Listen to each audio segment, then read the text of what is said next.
I'm David Reeder, here for Swimming World with Courtney Bartholomew, sophomore at the University of Virginia, in town for the UVA meet against Duke.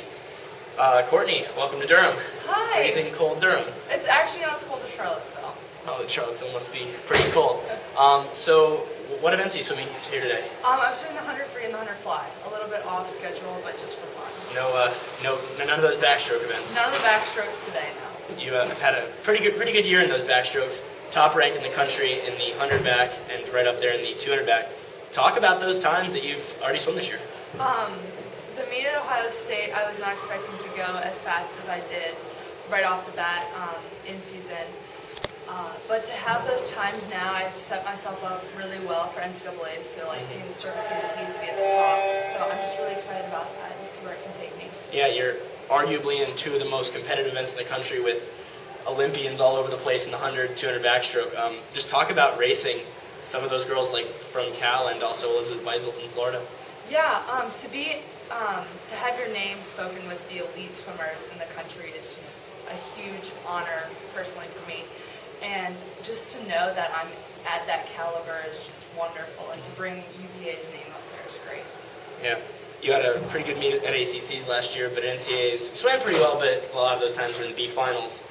Talk about, obviously trying to avoid that, this coming year and really getting into those A finals and racing.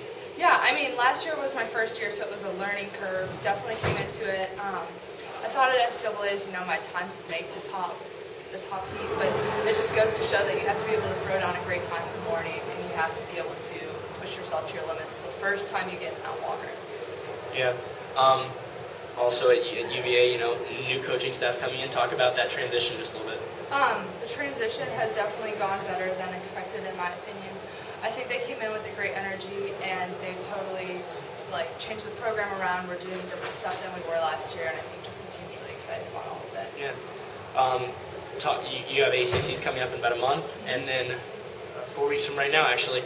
And then you've got NCAAs a few weeks after that. Talk about the approach this year, going for ACCs versus NCAAs. What the plan is with that. I think the plan this year is to go towards NCAAs. I think as a women's team, we would like to bring the program up nationally, not just conference-wise.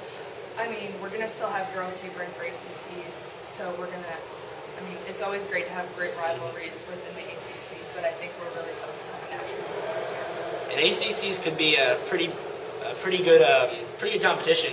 UVA with one of its better girls teams in the past decade, I'd say, and then UNC also with one of its strongest teams in a while. Talk about that rivalry with UNC. I know you'll see them coming up pretty soon, but also at ACCs. Talk about that big rivalry. I think that the rivalry just makes competition better. I think it's exciting. It brings the sport a little bit more publicity in the media, and I'm just really excited to see where the rivalry can kind of take us, just pushing everybody to their limits. Yeah, definitely. Courtney, thanks so much for your time, and good luck at ACCs and NCAAs. All right, thanks. Thank you. All right.